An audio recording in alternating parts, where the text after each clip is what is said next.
you'll go there looking pretty. Because if you don't, Amparo, no one, and least of all Ruben, will think you're really getting married because you want to be happy with Reynaldo. Malena! Miriam, what a surprise. Oh, darling, how are you? Fine. Well, do you have a few minutes to, have a talk or get a drink? Sorry to tell you that Gaspar doesn't have what you've been looking for. This is something very important. Hello, Miss Montoya. It's great to see you. Las Bandidas.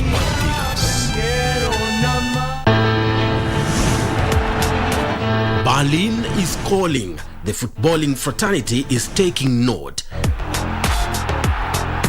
Defending champions RB Leipzig have reached the DFB Pokal final for the third successive season after an emphatic 5-1 win over SC Freiburg.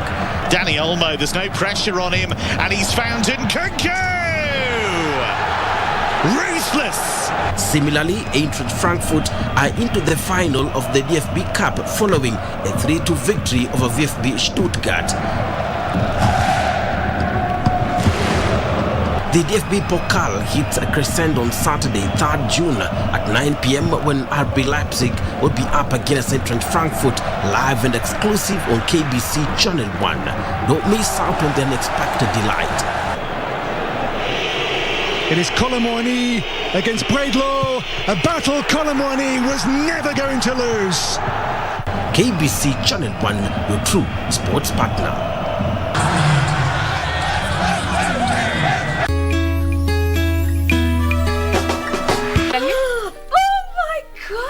Masai. Oh my god. Hi. How are you? I'm Josie. Wewe Mogaka. Sasa Mogaka. Umiasa zingine hizi mbili umeachia nani sasa? Wewe unakaa princess. Oh me? Thank you.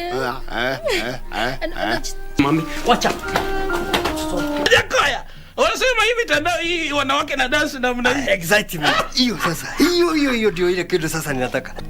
It's 2,000. 4,000 si kwani ni habibi tikaichi. Eja. Kwani nilifunga na kifuli mbaya.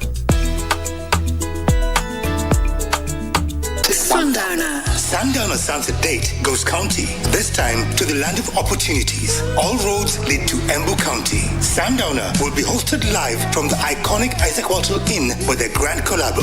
Catherine Donye and John Obongo Jr., the Wicked Weekend Man, and thereafter John Karani JK will keep you on your feet with hits from the 80s and 90s till late. Good morning, Mr. Walker. There will be country music performances by Carrie B, karaoke sessions with Kid Karaoke, and much more fun.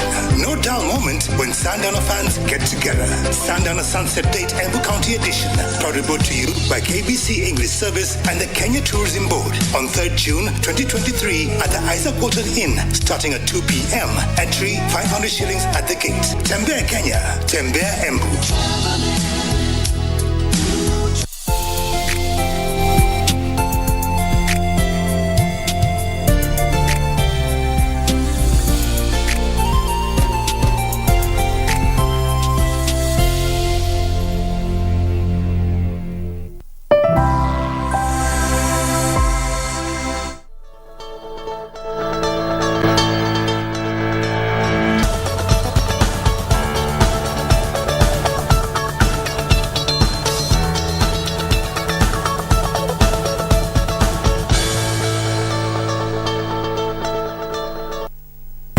Welcome to the program. It's now the final week of the month of May, being the 29th day of May 2023. Good morning. Welcome to the program. How was your weekend? I hope you had a good one. Mine was fine. I had so much to do, but here we are once again. Where are you watching us from? This is KBC Channel 1. You know how we do it.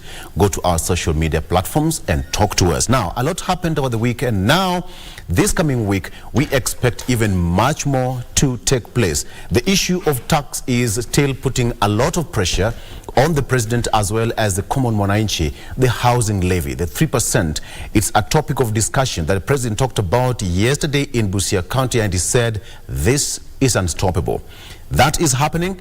We are going to be looking at what are some of the issues that surrounding the 3% tax debate that is still taking center stage even as we speak, that we wait for the 6th of June when the parliament will resume after its recess for them to take that matter before the floor of the House. Later on, just in an hour or so, the president will be at the Safari Park Hotel for the Kenya Investment Conference that will be taking place for the next 3 days. So we will be waiting for that, and we'll give you that live link once the president arrives at the Safari Park. Nonetheless, we have to get the show on the road, and Ramaguko is here. People say that you and I look alike. I mean, we need to have a split. There is just a split. I mean, split, yeah. Do we? I don't know. Do we? Do we? No, we don't. Do we resemble each other? I mean, look at handsome. I'm more handsome. Yeah, handsome, tall, dark, and you know. I'm taller, dark, lighter. Somehow. There's a point of a pot calling cattle black. Huh? Yes. I know. So what are you trying to say? We need to have that picture of you and me, so do you understand who looks like the other? Say your full name. My name is Ramaguko. Take it away. And you are? Victor Olo. Of course, we are live from the broadcasting house here in Nairobi, Kenya. Remember, this particular show airs each and every morning to kickstart your morning on a high note. Remember, we're also live through our particular website. That's at www.kbc.co.ke. This is Good Morning Kenya, and as Victor has said, we are expecting a keynote address by the President, Dr. William Ruto, happening today at a particular event known as the Kenya International Investment Conference. KBC has taken a very key role in this particular conference, as we shall be broadcasting that live right here, and you can be able to follow that particular proceeding from wherever you are. Also tomorrow, our very own Brian Kimani shall also be handling or moderating a particular conversation concerning unlocking Africa's gateway, as he shall be having a level panel discussion that is going to take place tomorrow, meaning KBC is at the forefront to give you more in regards to this particular event. Also today, our very own Dorina Range and Regina Manyara shall also be giving us more feeds in regards to that particular event. A very good morning to you. Thank you for choosing KBC Channel 1, your #1 channel of choice. This is Good Morning Kenya. Thank you so much, Ram, and thank you, Victor. Now, just as Ram and Victor have already alluded to, there's that conference that is going on. We'll be bringing you more updates later on in our news bulletins. Also this morning, we are going to be updating you on the Finance Bill 2023, which has elicited a lot of reactions, both from the members of the public and even the opposition, who have promised to mobilize their supporters to the streets if the Finance Bill 2023 passes through Parliament, reason being the issue of taxation. That and more will be coming up in the news, including sports, where our very own Ferdinand Omanyala did finish third in the Rabat Diamond League. That and more coming out in the news in just a minute.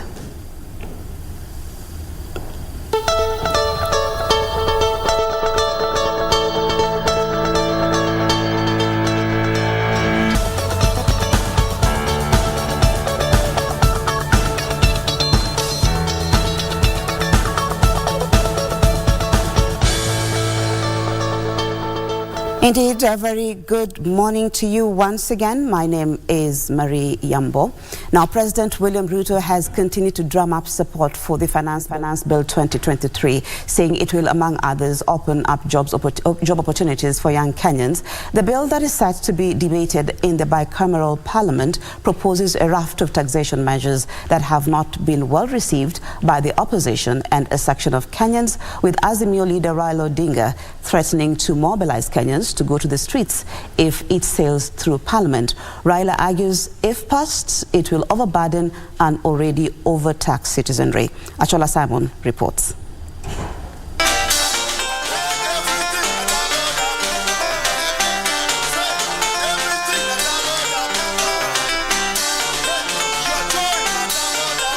President William Ruto has defended the Finance Bill 2023, set to be discussed in Parliament in the coming days. Katika ile budget, tumesema mambo ya kuagiza samaki kutoka China haitaendelea.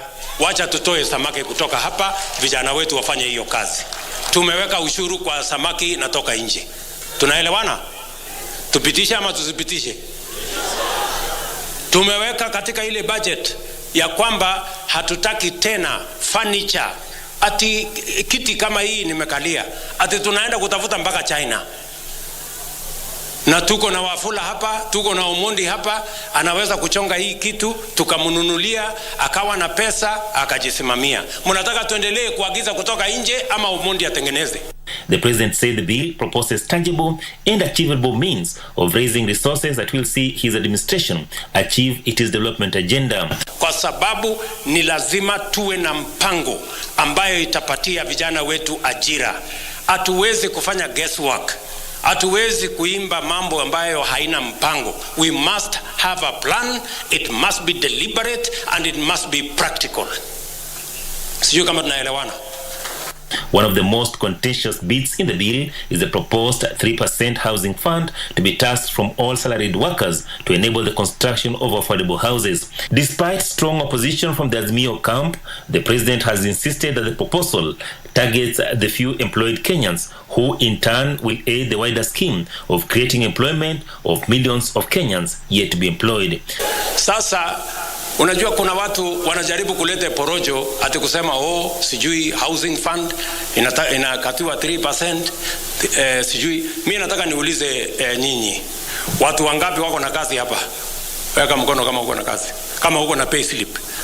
Uko na pay slip. Wale watu wanapata pay slip, weka mkono juu. Haya, wale watu hawana pay slip, weka mkono juu. Sasa wewe mtu ambaye huna pay slip, nimesema hawa wenye wako na payslip watoe kitu kidogo, tupange hata wewe ukuwe na payslip. Alafu unakubali, anakuja hapa anakudanganya kwa sababu yeye hataki kutoa kwa payslip, anataka wewe uendelee kuhangaika barabarani. Opposition Chief Raila Odinga has threatened to mobilize Kenyans to demonstrate against the proposed bill, claiming that Kenya Kwanza administration was overburdening already overtaxed Kenyans. In a passionate appeal through a press statement on Saturday, Raila said his opposition to the bill was not personal as he was unemployed, but in a rejoinder, the president was having none of it. It is our time now, pia sisi wadosi tuchukue hiyo burden ya mahasura. Na sijui kwa nini watu wanateta na wanasema wataenda kwa migomo wakisikia mahasura wa Busia watapata manyumba. Na nimeangalia finance bill, na finance bill inafuruga katiba kwa vipengele kama 6. Na mimi nakuomba uheshimu katiba, wazitoe, kwa sababu asipozitoa tunaenda kukabiliana kotini. There is nothing to complain about, but there's everything to fight for. Munizungumzie huyu seneta wetu tafadhali, Bwana Omutata.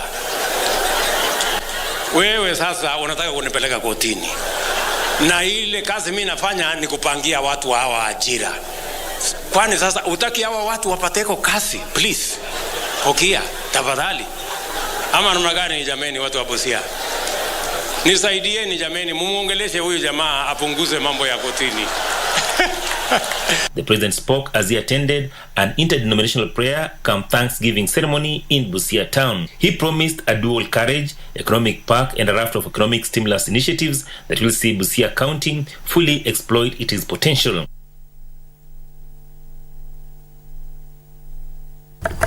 Of course, we'll be bringing you updates of that particular story on the Finance Bill 2023 as far as how it pans out. So, Deputy President Rigathi Gachagua has warned leaders who are aiding the silent resurgence of the outlawed criminal gang Mungiki in the country, saying the government will deal with those associated decisively. Gachagua, who spoke when he joined faithful at the AIPCA Thika Cathedral for Sunday Service, also assured the country that the government had made tremendous steps in the war against alcohol and substance abuse, saying he is optimistic that the menace will soon be a thing of the past.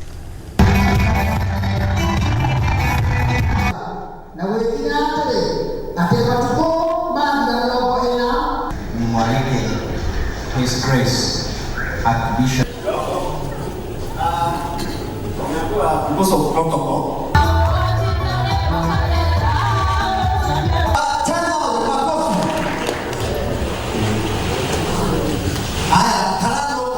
Wanataka Kenya sasa turarue sijui mara mbili ikae pande gani na pande gani just because walishindwa kwa uchaguzi. Surely it is so shameful that even after occupying the highest of offices in the land, you still can entertain such thoughts and incite young people to anarchy just because you're pursuing selfish personal ambition. We have had His Excellency Uhuru Muigai Kenyatta as the president. The least he can do is to support the current government and make sure that they succeed and even finishes the project that he initiated. But he cannot be the impediment. He is on retire, but he has refused to go on retire. That the government will not allow the revival of that criminal gang. It will not happen. That person who is reviving this gang is setting our children to be killed. And since the government will not allow, I want to ask parents to talk to your boys.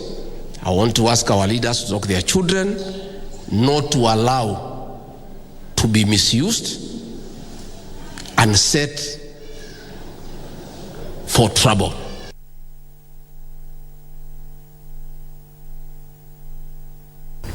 Now, the public participation exercise on the Finance Bill 2023 entered its home stretch on Sunday with mixed views on the contents of the bill. Content creators, in submitting their views, called on the government to slash levies for content creators by 10%. At the same time, a section of Kenyans in the informal sector and beneficiaries of the affordable housing joined the list of those supporting the housing levy, arguing it will create job opportunities. The Finance and Planning Committee spent the weekend engaging Kenyans on proposals contained in the Finance Bill 2023. The committee received views from a music lobby group and digital content creators. The content creators are proposing a reduction of their levies from 15% to 5%. If you were to pass this as is, and many people are going to lose these platforms in terms of job creation, and that will be very unfortunate. So I think that is our submission. Kindly consider this and retain it at 5%. Additionally, the debate on the housing levy fund featured prominently during the sittings. A section of Kenyans from the informal sector and beneficiaries of the affordable housing program and slum upgrading program hailed the 3% housing levy, saying it will open up job opportunities. So for us, considering that we're in the job hunt, we take it as number one, it's a job opportunity for us to employ our skills. Shida ya kazi za ajira za watu wa jua kali ni mingi sana, na watapata kazi. Kila mtu tunayemwambia maneno ya affordable housing anauliza kitu mbili: kazi itapatikana na nyumba. Najua mimi ni mfanyikazi wa kazi mingi, nafanyanga mjengo. Kwa hivyo ikiweza kukuja bado naweza park bike kando na niweze kuingia mjengo na ndaweza pata riziki yangu hapo ya kila siku na wenzangu. Chair of the committee, Francis Kuria, says they will incorporate the various views before presenting their report to Parliament. The finance bill cannot possibly just pass as it is. There has to be some amendments that have to be made so that one, they're in line with the constitution, and two, the views of the various stakeholders that are actually even told us ideas of how we can generate more income are actually incorporated in the bill. The committee is expected to conclude its public participation exercise this week before it retreats to finalize a report and present it to Parliament for debate on 30th June.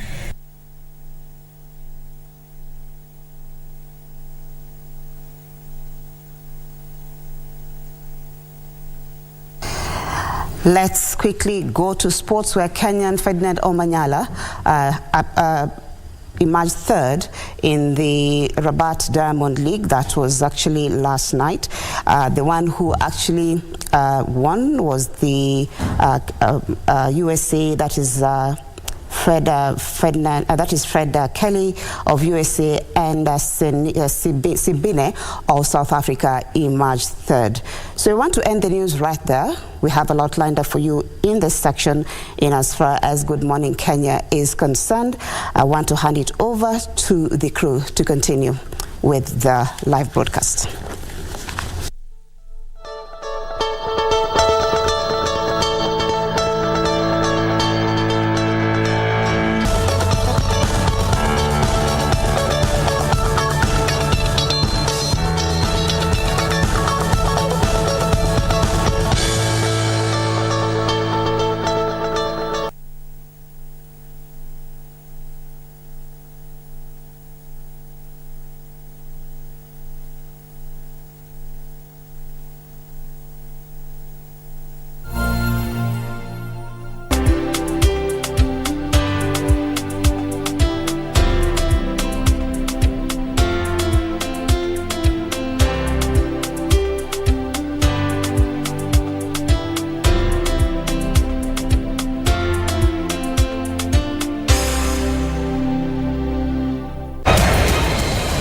There are just 2 teams left. The cup holders take on Eintracht Frankfurt. What's the header? Danny Olmo. The Red Bulls. Andika! Against the Eagles. It's all or nothing time. It's Soboslai again. Kick-off on June 3rd. Kamada! There can only be one winner. Colomwani. What a night for RB Leipzig. Leipzig-Frankfurt, the DFB Cup final.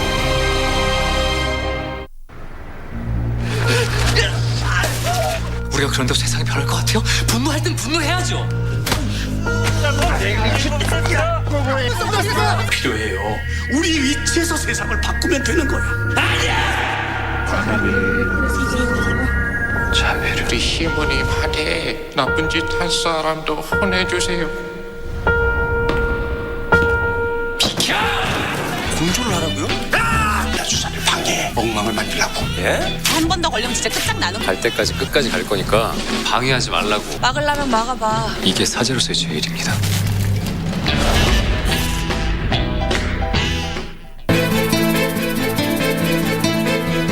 Mimi wasina roho mbaya Ramesh, lakini ukinilazimisha haya maji utayaogelea. Yani mimi sifai kusafiri. Disco haikuwa tosha. Maona sasa mtafute faragha ya hoteli, wende mwenyewe mkajivinjari vizuri. The only woman that I want in my life is mine. Hakuna penzi lililoko sawa. Watu wawili lazima watatatizana tu.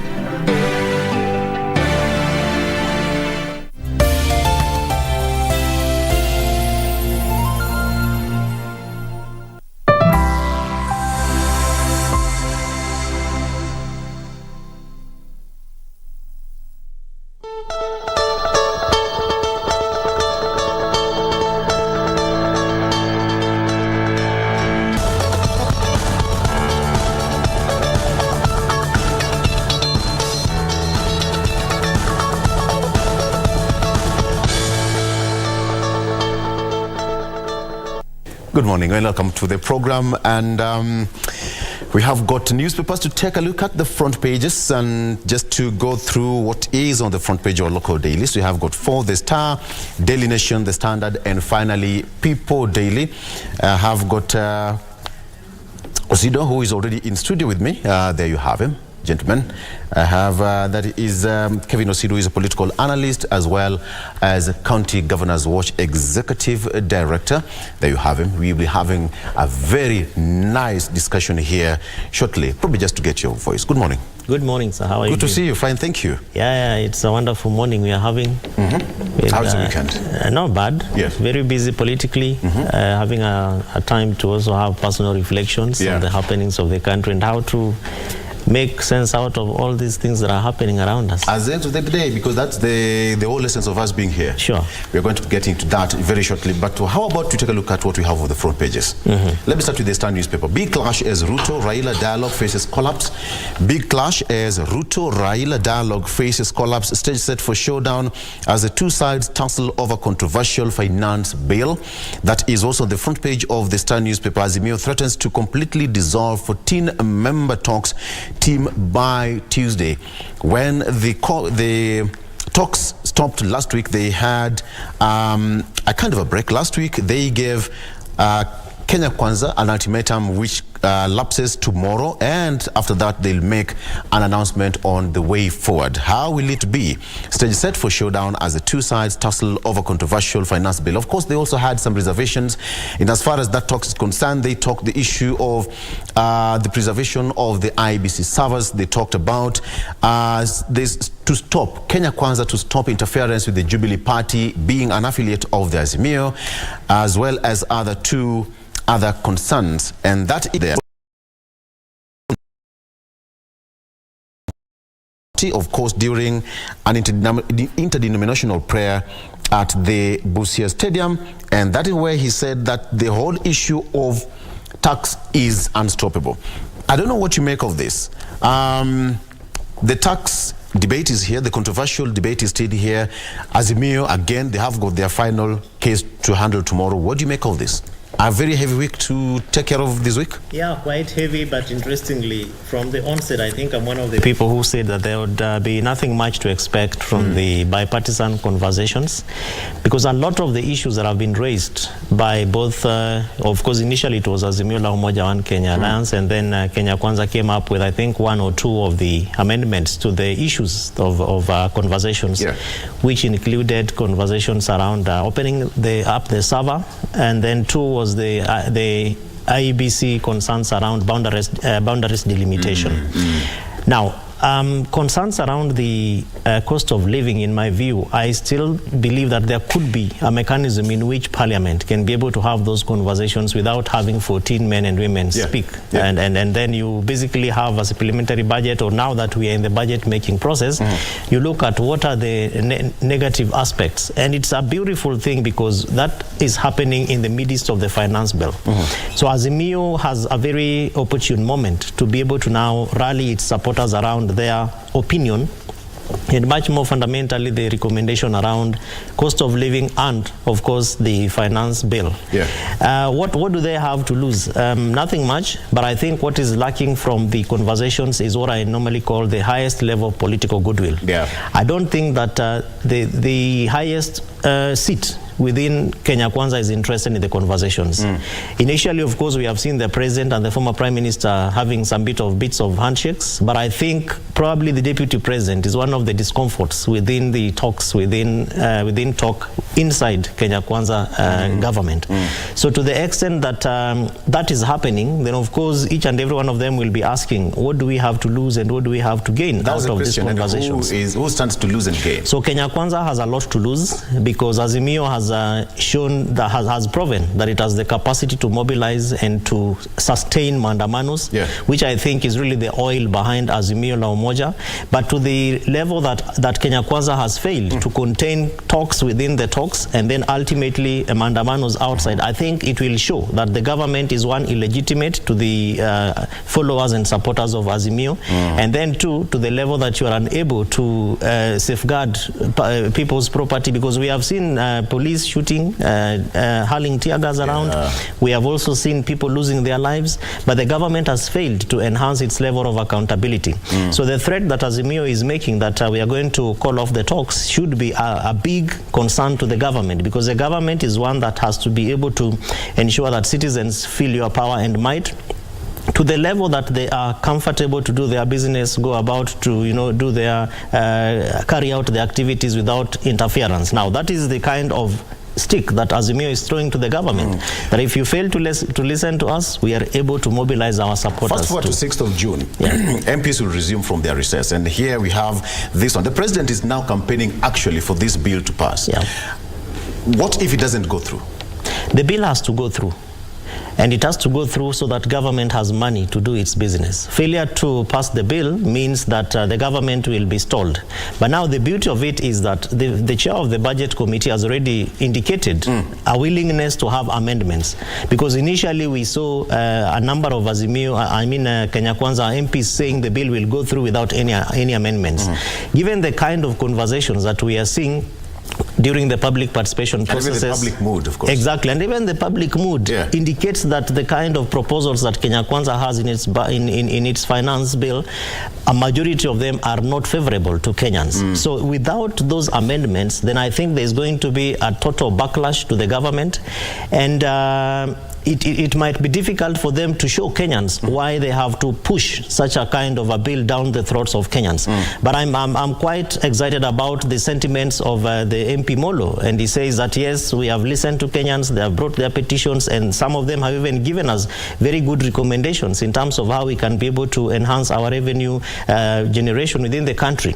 Now, that is a good spirit that both parliamentarians from both Azimio and also Kenya Kwanza need to take advantage of, and therefore engage with the committee to the level that when they finally retreat to write the report, then they are able to ensure that issues that do not affect so much Kenyans are actually fully captured. But I think the president also needs to take a very proper step in terms of leadership, not to indicate that this bill must pass, because it doesn't have to pass. But yes, you need money as a government, because to rally. The government should have alternative ways of raising funds for public utility and development. But then, going back to 2020-2021, remember President Kenyatta also had the same proposal. That was way back in 2020. It was at 1.5%. Correct.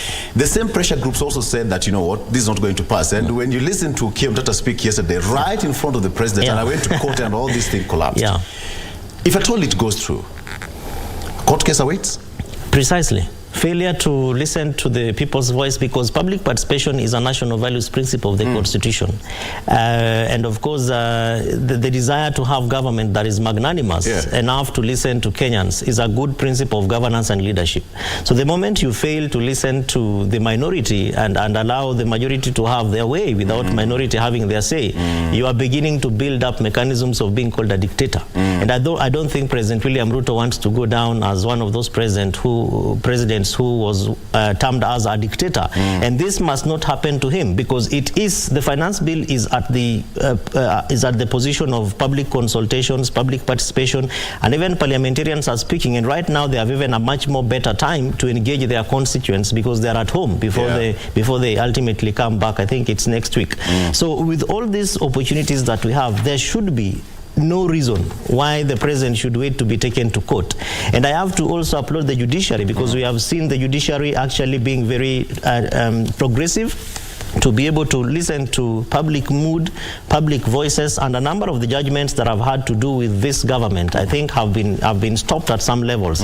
So the president should be wary of court cases, because I think this is going to be his first budget as a president. I don't think he wants to begin that race and run with court cases and baggage around him.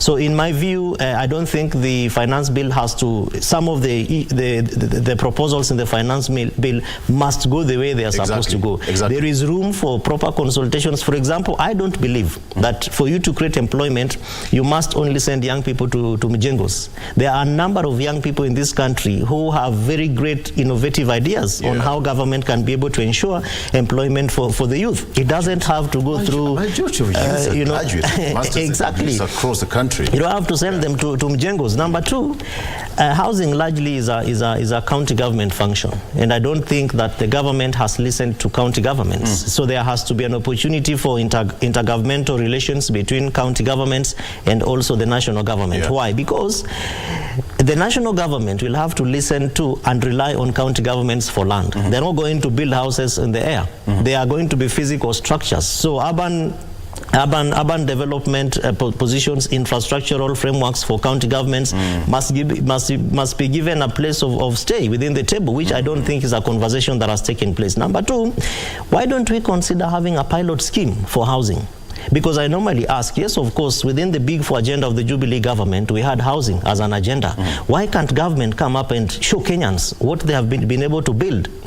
give us the number of houses you build within the first term of government, because President William Ruto is actually enhancing what President Uhuru Kenyatta did. Yes. There is nothing new, but I get quite disturbed that the PS Hinga is at pains to explain what he used to do very excitedly and in a very progressive and creative manner. Why is it so difficult to ensure that citizens are actually just taken through a proper conversation for them to understand how to do it? Then the other thing is, government has not communicated effectively to citizens, and I think that the president is really struggling. Yeah. The people around him that are supposed to help him to communicate have not done a very good job to be able to break down most of the proposals that they have, especially the housing fund, whether it's a tax, whether it's a contribution, or whether it's a levy, so that citizens are able to understand. And I think 3 weeks ago, the president was also at pains to explain to Kenyans whether it was a tax, a levy, a contribution. Then he went and said, the constitution gives me the power to tax you. And that's why Mheshimiwa Okiya Omtata tells him that yes, the constitution gives you that power, but we also have rights and responsibilities as citizens. And if they are interfered with, then we will go back to court. So I think that the president needs to listen to the mood of Kenyans. Look at the various proposals, and I'm sure I'll be given a report by the budget committee, and then analyze the pros and cons of a number of the issues that Kenyans are talking about. Kevin, protests loom as Ruto and Raila talks face collapse. That is till tomorrow. According to Azimio, they said that they endorse the decision by the delegation to walk out of talks until Kenya Kwanza agrees to deal with the interim issues raised by the team, that is talks to remain suspended until there. Now, we have got a big clash yesterday. They have got some of the reservations, and of course there are cases they want to handle. But when you look at that case, it's going to be some kind of heavy moment even for the president to handle. 6th of June. Don't you think that the president has got so much to lose in this case, just to speak? Because when you have got manos again, Azimio saying they're going to walk out of this kind of talks, we have got tax levy, we have got unemployment, and then again mano. How will the president sieve all these three reasons, all these three positions ahead of 6th of June? Wananchi are going to take charge. They are going to run with the situation, and the opposition is here. As you said, they have nothing to lose. Yeah. I think that the president, in my view, needs to provide leadership. And he needs to stop listening to naysayers around the need for him to stand as a president of everyone. Yeah. A president who swore by the constitution and by the spirit of Kenyans that he is going to be a president for everyone, and stop listening to voices like the ones that are telling him that if you're not as good as a stakeholder in Kenya Kwanza government because you didn't vote for us, then this government is not going to work for you.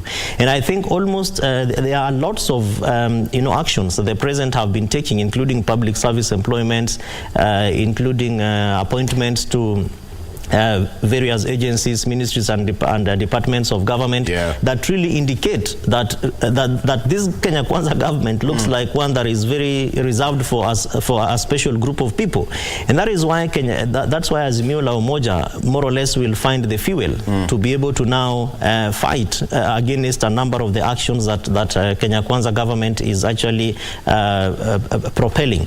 Now, for that not to happen, I think that what most of the Azimio la Umoja proponents and supporters are waiting for is a handshake, which the president has had with the former prime minister. But I think the political goodwill to move it and get it closer to what the supporters of Azimio la Umoja are looking for is not there. And that's why initially I say that I think that the biggest hindrance to these conversations is actually not just the deputy president, but a number of those other voices that are of the opinion that Azimio la Umoja needs to be locked out. Now, within the talks are some progressive aspects. For example, strengthening oversight and accountability for government by putting in place office of official leader of opposition. Now, I do not think that within this term of government, such a position can be there unless there are other extra efforts, which therefore call for include amending some part of the constitution. Exactly, and you see that is part of the executive. And if for you to amend an executive, you need a referendum, which is not just a parliamentary process. It has to be a popular initiative. With the kind of economic scenario that Kenya finds herself in right now, I don't think that Kenyans are interested in a referendum. Kenyans want opportunities for young people to get jobs. Parents like like ourselves want to take our children to school. We need more monies in our pockets to be able to ensure that there is food on the table, and we want government to move from one market to the other, which I don't think a political climate for a referendum is going to favor it. That is why the President and the former Prime Minister will have to sit as two people and agree on how to move this conversation forward. Now, the options that could be on the table are also not necessarily to mean that Azimio supporters will benefit. Because, for example, I can tell you, if you advocate and mobilize for the former Prime Minister to be the chairman of the AU, Africa Union Commission, how does Azimio supporters benefit? The gentleman will be seated in Addis Ababa and will have very... individual. Yeah, exactly. And in fact, he's just an individual. Number two, if you give him an international assignment, Kenya's envoy, special envoy to wherever you want to take him, how many job opportunities will that give to Azimio supporters? Now, the best opportunity for me would be, for instance, the leader of official opposition, for which the constitution as we speak will not allow, because you have to put in place some extra efforts which might probably consider that you have conversations that take us back to the Kenya National Dialogue and Reconciliation Accord, the late Kofi Annan processes, where you have a special case, special purpose that then helps you to meet what you want to be able to take care of. But now that is beautiful, because then as Azimio, they can be able to put in place a shadow government where they have their cabinet secretary for education, shadow interior minister, cabinet secretary, and all the other spaces which are fully now funded by government. So the moment you put in place such a framework and a structure, it means that there are young people who might be employed as drivers for shadow cabinet secretaries. You have shadow principal secretaries. There will be just a general feel that their plight is also... And that way, a number of Azimio supporters will feel part of the government, because we have seen that working for the former Prime Minister in the past. Kevin, we are doing very well. All right, so very shortly, we'll be waiting for that link while the President at the Kenya International Investment Conference taking place at the Safari Park Hotel. So stay put for that. Anytime we get that link, of course, you know how you get it here on KBC Channel 1. Now, very quickly, let me take you some of the proposals that we have on the Finance Bill of 2023. One, income tax for those earning 500,000 shillings and above to be from 30% to 35%. We've had that for quite a long time. Housing fund of 3% of salary to be matched by employer. 3% employee, 3% employer. Raising excise duty on beauty products from 0.60% to 2.5%. Very bad proposal, because if you look at the state of unemployment of our country, a number of the people that government is targeting, and I think that probably government has done some data analysis to ensure that there is a big number of Kenyans who are engaging in that kind of industry. Some people are making jokes that even eyelashes will be taxed. Exactly, but that's what it means. So the government probably is imagining the number of salons and barber shops that are opening up in all, and of course the beauty shops that are coming up, and is saying, if we have over 1 million Kenyans doing beauty industry engagement, why don't we increase tax? So it means that therefore, in a month or so, because there are also other proposals where government has said that you have to declare certain resources before the end of 24 hours. So they are imagining that the moment they increase the tax from the base of those who are in that particular sector, then they will be able to coup a lot of money. But now the disadvantage is that the moment you increase the cost of actually stamp duty, from stamp duty is 0.60 shillings and 60 cents, and now it's going to go to 2 shillings and 50 cents. Yeah, so people will have to pay more. If you pay 800 Kenya shillings to shave your hair, it means you might actually pay 1,200 or so. Wait, if you are doing this, you know, Baba is not looking at that. Just listen to that. It's the same measure like we normally see with oil and gas. When the cost of diesel, cost of petrol goes up, the cost of PSV. Cost of matatu fare also goes up. So it's actually the same math. I don't think that government has done enough to be able to look at revenue streams where they can be able to get resources. And I think for me, a proper engagement with county governments on a number of these issues, because that is also not a national government function.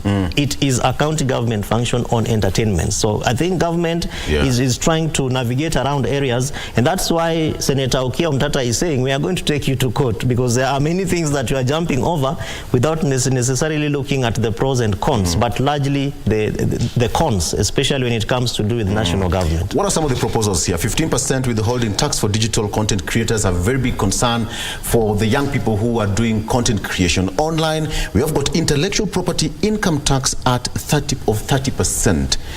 Voice over artist, etc., raising VAT on petroleum products from 8 to 16%, the max that it can go currently. And of course, reduction of withholding tax on lease premium on immovable property from 10% to 7.5%. And lastly, scrapping of VAT on LPG. Yeah, because for instance, if you talk about land rates, the government has probably learned that not a number of people declare their land rates, and that's why a number of times we see government coming out to even advertise for people to accept to be given discounts by different agencies of government, that if you declare your land rates within the first 30 days, we are going to give you a discount. So I think that's probably one of the only good things about the budget that has been proposed, because and you tie that to the housing issues, then the government expects that because for them to be able to get land, as we already said earlier on, they have to identify who owns that kind of land.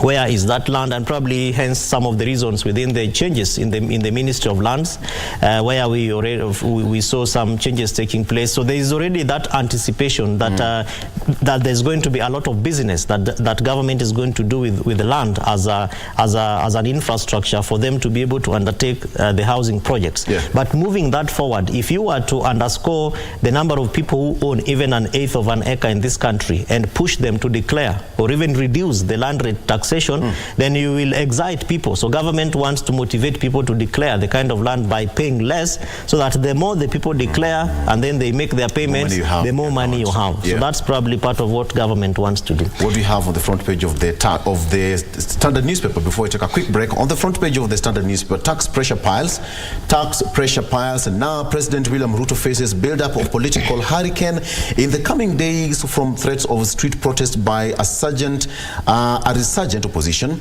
a former president who has refused to leave political stage, and Kenyans who have rejected new tax measures few days to reading on the budget. This is exactly the question I asked you.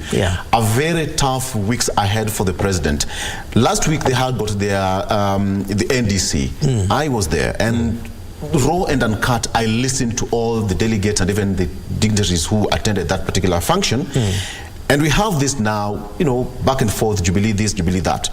Tax pressure also mounts the president. He doesn't know whether he's going to rally the entire Kenya Kwanza brigade in parliament to pass this bill, or he's also going to face opposition even from within. But let me ask you, do you think the entire Kenya Kwanza brigade on members in parliament support this bill? No.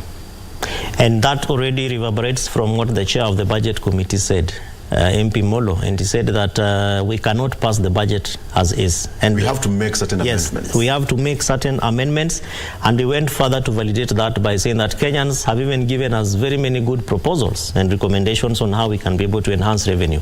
Now, already the chair of the budget committee is preparing the president that the kind of talk you are having, the conversations that we're having with Kenyans and what we are going to submit to you, those three issues that form a triad are going to be totally different. So don't expect that all the Kenya Kwanza parliamentarians are going to be for you, because remember that the budget committee is largely a government mechanism to be able to pass government budgets for resources and all that.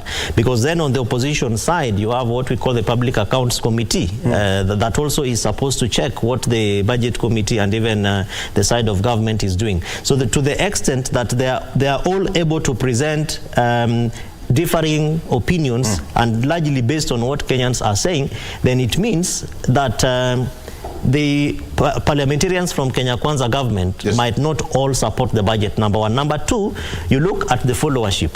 Because parliamentarians are politicians, and if you cannot be a politician who can't listen to your followers, because after 5 years they will tell you supported a budget that we rejected. Remember, Kenyans never forget. Yeah, exactly. And they say that Kenyan voters never vote in their members of parliament; they vote them out. Exactly. Kevin, let's take a break. When we come back, we want to talk about that issue. And even the chief political advisor at the president, that is David D, made some quote some tweets, and I'll give you those tweets. What did David Ndii say about the issue of housing fund and his take on that as far as the housing fund is concerned. Let's also not forget that very shortly we'll be having that live link at the Safari Park Hotel, the Kenya International Investment Conference taking place at the Safari Park Hotel. The president is expected there anytime from now. Tax pressure piles. The president enters this week with a lot in store for him. We'll be right back shortly after this. Stay with us.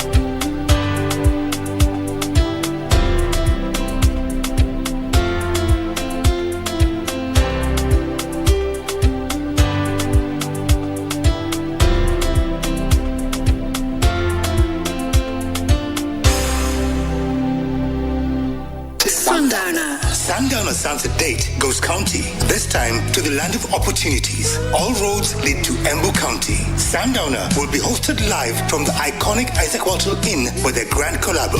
Catherine Donye and John Obongo Jr., the Wicked Weekend Man, and thereafter John Karani JK will keep you on your feet with hits from the 80s and 90s till late. Good morning, Mr. Walker. There will be country music performances by Carrie B, karaoke sessions with Kid Karaoke, and much more fun. No dull moment when Sundowner fans get together. Sundowner Sunset Date Embu County Edition, proudly brought to you by KBC English Service and the Kenya Tourism Board on 3rd June 2023 at the Isaac Walton Inn, starting at 2 p.m. Entry 500 shillings at the gate. Tembea Kenya, Tembea Embu.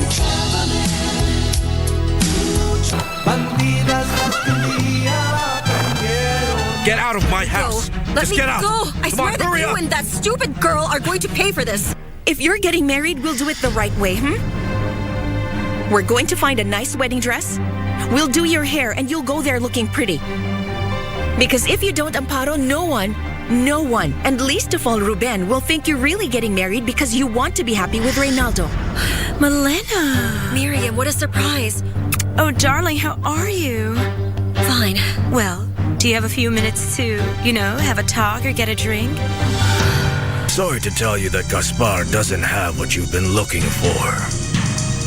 This is something very important. Hello, Miss Montoya. It's great to see you. Las Malditas. Sasa unaweza kupokea stesheni ya KBC Eastern Service kwa njia iliyomurwa baada ya KBC kuboresha na kuwekeza mitambo mipya ya kisasa ya kupeperusha matangazo. Pata matangazo kwa lugha ya Burji kila siku kuanzia saa 11 asubuhi hadi saa 4 asubuhi. Rendile Service itakuwa hewani kuanzia saa 4 asubuhi hadi saa 9 jioni. Kisha matangazo kupitia lugha ya Kiborana itachukua usukani kuanzia saa 9 hadi saa 2 usiku. Kutufungia jamvi ni Turukana Service watakaopeperusha matangazo yao kuanzia saa 2 usiku hadi saa 6 usiku. KBC Eastern Service inapatikana Lodwar na maeneo yaliyo karibu kupitia 98.3 FM. Na kwa wasikilizaji wa Burji, Rendile na Borana waliomo Marsabit na maeneo jirani, KBC Eastern Service inapatikana kwa mita bendi 98.7 FM.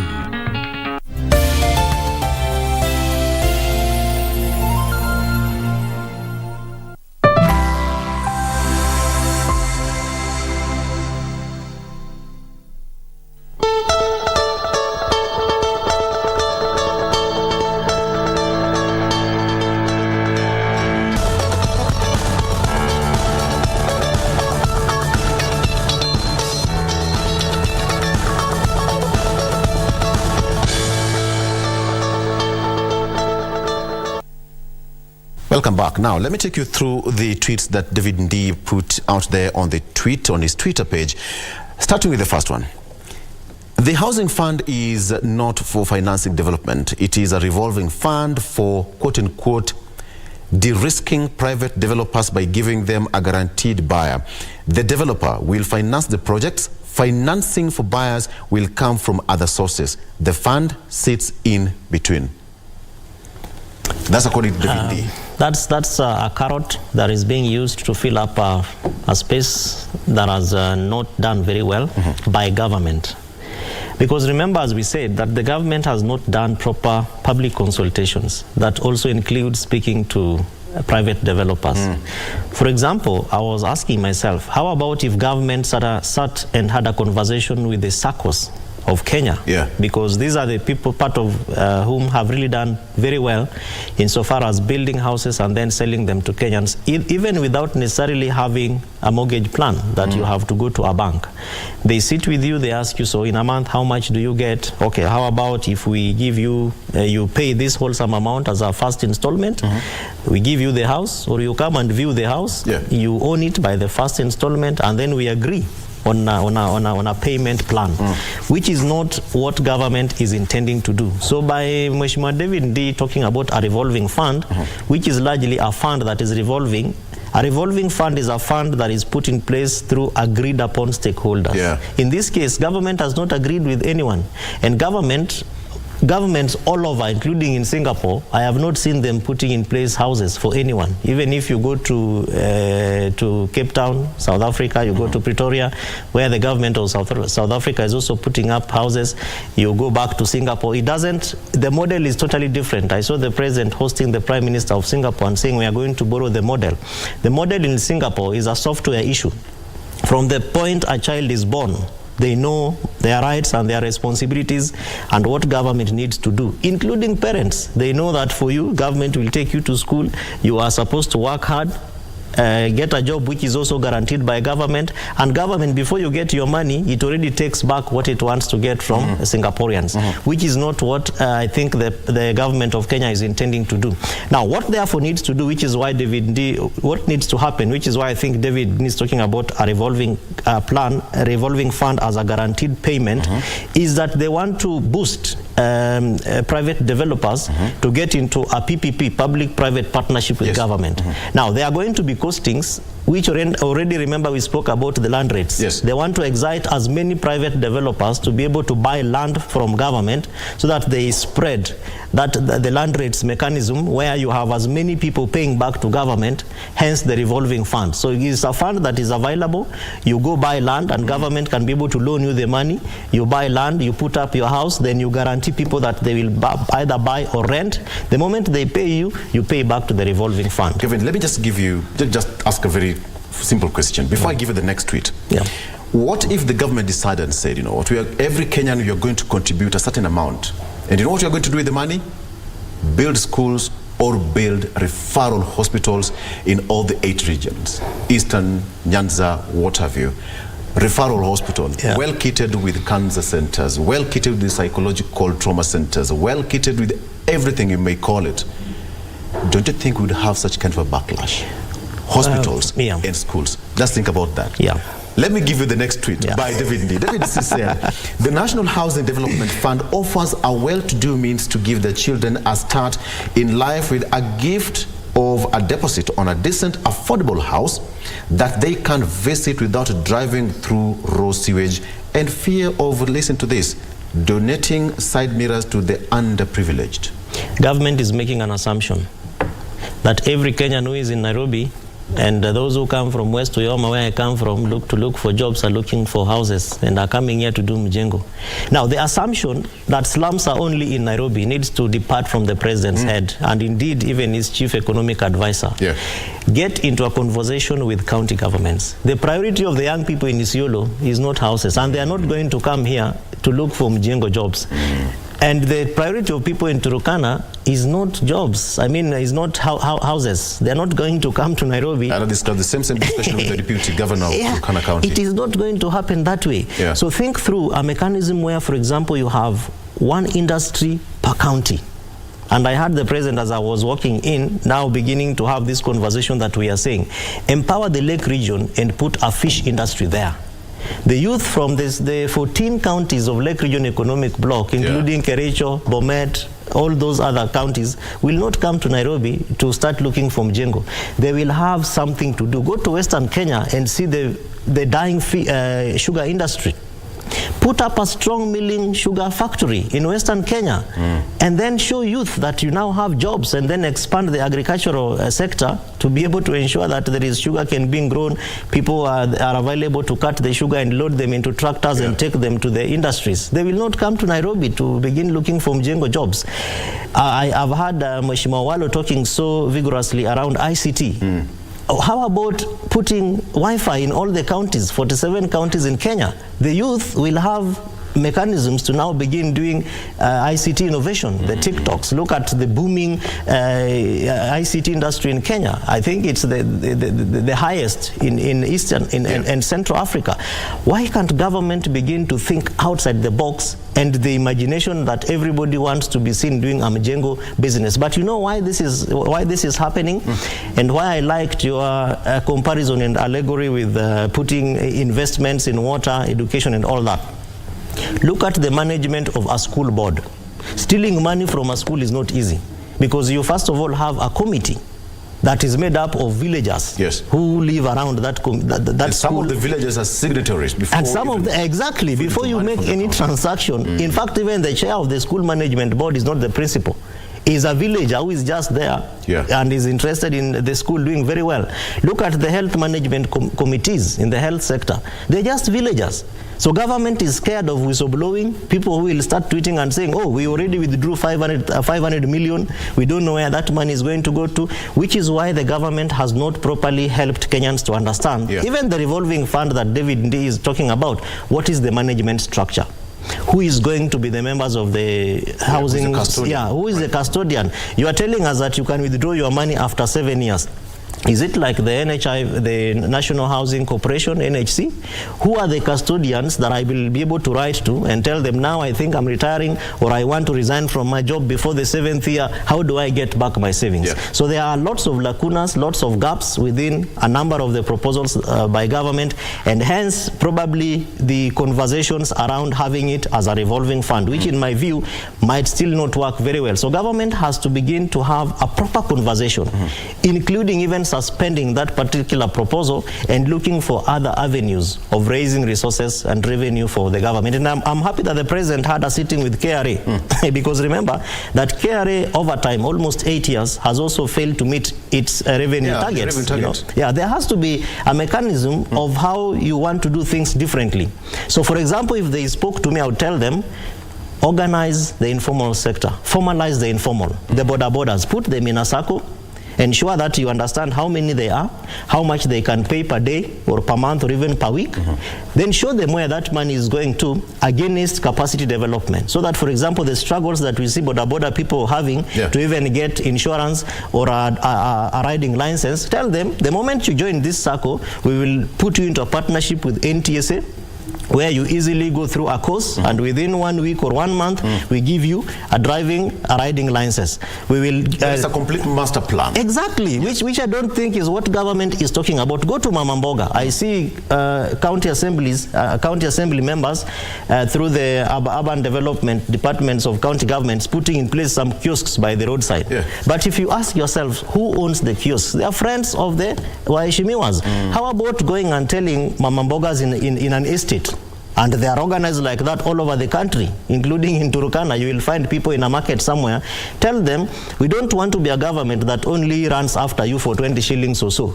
We are going to put you in a very organized, well-structured structures, where when it is raining, you don't have to fight over umbrellas and all these things. We put up a very nice plan, then we enroll you as members. Then we agree on a fee which you can comfortably pay. And if you cannot pay it comfortably, we link you to an MFI, a microfinance institution, so that you have as many of these people who are not organized being organized. So the moment they all are organized within a bracket, a network, or an association, or an organization, you are able to ensure that everyone is guaranteeing their members to be able to pay. And there is just a structured flow of money. Exactly. And you also help them understand where their money money is going to, and they are able to see the benefits. The problem with Kenya is that you tax us more, but we can't see where the tax is going to. Before I take the next tweet, because there were 4 tweets from David Ndie. Now, political headache for the president. Number 1, let me start with Ruto enters into the week facing opposition from Kenyans over the housing levy and the proposed finance bill that seeks to increase taxes on essential goods. We've discussed that. Azimio parliamentary group meets on Tuesday, of course, under the leadership of Raila Odinga, to strategize on how they will fight government proposal for more taxes. We've handled that, but we'll also talk about it shortly. Opposition could also rally its supporters to the streets this week after deadline for its demands to be met on bipartisan talks expires on the day for national prayers. That lapses tomorrow. And finally, former President Uhuru Kenyatta returns to active politics, and closing ranks with Raila could mean more political trouble for Ruto. Correct. And probably, I think, of course, this is a live show, but I would have said, don't quote me anywhere. I think that the people at the mountain are still convinced somehow that the vote was stolen. Hence, one of the 4 agenda issues the assumption is that the vote was stolen. Hence the conversation around opening up the server. But interestingly, even if you open the server, so what? What will you do? A gentleman has already been sworn in. He's formed his government. He's moving on. It's almost 9 months. Utadu, what is it that you really want to do? One day is almost gone. Yeah, exactly. So I think that part of why President Uhuru Kenyatta is involved in this process of the Jubilee Party is to try and reorganize towards 2027. Because if you listen to a number of the conversations up to the gubernatorial levels, there could be there is actually talk that a number of the people who are sworn into offices did not win their seats. So if you put that together with the issues between the deputy president, the talk around Mungiki and the arrests of Maina Njenga, they all do not add up, but they are all geared towards a specific mechanism, a specific level, which is to organize the Mount Kenya people around one voice. Because right now, probably the assumption is that there is a lacuna, there is a big gap, that there is no one who is ready and willing to really fill up. And they're looking at the deputy president and they're saying, this is not the gentleman that you want to be our spokesperson. So maybe the president, and that's based on some of his public utterances, the manner in which I think he has also failed to present Mount Kenya as a bloc that can be able to speak for unity, and largely based on some of the appointments that we keep seeing happening, especially at very high level government, ministries, departments, and agencies, where the conversation more or less looks like the deputy president has failed to lock some spaces and positions for the people from Mount Kenya. So I think there is also that discomfort that a number of the people and leaders from Mount Kenya are taking advantage of, and they're saying, we want a much more sober, much more sane, and a much more appropriate voice to be the one to organize and therefore speak on our behalf. So either the deputy president will have to come from his highest echelons and get to the level of the majority of the people, including the industrialists from Mount Kenya, because if it were, I think, the former president, what he would have done would be to organize the big voices, the bank owners, industry owners, the people who have the monies from Mount Kenya, and treat them to a breakfast meeting like we always see at Safari Park, or rather like we used to see at Safari Park, and then they have a good conversation around how to present Mount Kenya as a bloc that is able to bargain even for opportunities within government. Now that goes all the way even to the tenders, and I think we've already begun seeing the KEMSA scandal. We are already talking about the sugar scandal. So over time, unless the president in his tough talk around corruption stalls the kind of corruption talk that we are having, we will continue to see most of these tender corruption talks coming up. But now that is why the former president is saying we need a party that we can be able to use as a special purpose vehicle to get what we are looking for from government. And I don't think President Uhuru Kenyatta, as much as people are of the opinion that he's a retired president, he needs to give this president room, there are still unsettled waters. Those are really waters that if you go back to his relationship with the current president and as his deputy president during his last term in office, you can of course really tell that this gentleman is not yet done. What I'm trying to say is that this is a battle for two big boys, former president and now the current deputy president. One is a hustler, the other one is we have UDA and Jubilee. But let me ask you, at the end of the day, the resuscitation of Jubilee Party, now that you brought it up, the resuscitation of Jubilee Party, how will it gain its place in the mountain. Now that Jubilee was largely voted out of the mountain in the last election and UDA completely swept the entire region, how will President Uhuru Kenyatta probably now go back and tell these guys, you know what, this is what you know, better the devil you know, we have got two devils, quote unquote, now in the mountain. How will the former president now go back and tell people of Mount Kenya who voted against him last election and to start embracing the party that they did not vote for? It is a narrative. And the narrative is in what the former president, or rather President Uhuru Kenyatta, has consistently used. And he always says, I told you people. Niliwaambia haya maneno. I told you, even at the NDC, he kept reminding Kenyans about the things that he used to see. And now the president or UDA as a party has been given the opportunity to be tested and to be tried. So he has some fodder, some political fodder and narrative to go back and say, it's been almost 1 year. Sasa mungoje hadi it is 4 years. You will see what you will go through. And the people from the mountain are actually somehow experiencing it. They are feeling the heat, they are feeling the misses, and if you consistently remind them about quote unquote the mystic, then chances that they can be able to reorganize and recoup about and around Jubilee are very high. And remember that in 2013, President Uhuru Kenyatta and President William Ruto were voted on a party which was not barely 8 months old, TNA. TNA was formed and it hit the ground and they went and mobilized, and they had a very clear narrative around unity, the youth voice, and the space about moving Kenya forward towards let me say AN employment, not UN, an employment narrative. So President William Ruto came up with a narrative around the economy, the bottom up. But if you look at his actions, they more or less do not reflect the bottom-up mechanism, right? Of course, there is still time, but that time is time that they don't have. Why? Because of President Uhuru Kenyatta. He will keep telling people, this time that you have is for you to feel the heat of the UDA government. So it is important for UDA not to destroy Jubilee, but to begin to look at how did they transcend to the level of kicking out Jubilee from Mount Kenya. They have to go back to that level and begin going back to the churches, convincing people that we have a plan that will work for you, what they normally call the plan, because that plan is working for the higher boys, but not for the hustlers. The muscle power of the current government, I mean, the former president will have a hard nut to crack, even climbing the mountain. I don't know how he's going to do it, but now you have the whole government with the entire system.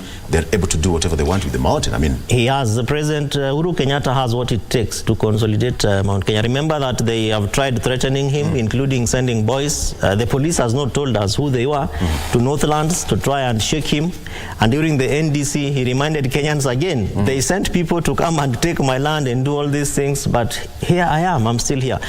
Money and politics, my brother. That is what the difference is going to be. Money. President Uhuru Kenyatta has enough money to be able to reorganize Jubilee, and that's part of what I think Azimio la Umoja is banking on. If you listen to a number of the conversations at in Yatta, at former Vice President Kalonzo Musyoka's home during the prayer, they kept reminding people about the interference that Kenya Kwanza government is having with Jubilee Party, and the opportunities around mobilizing, and hence now the talks with around Maina Njenga, having more than 2,000 people at DCI. And you are hurling tear gas at them and they're not moving, and they're just there singing, and they still maintain and sustain the heat from the police is not cheap.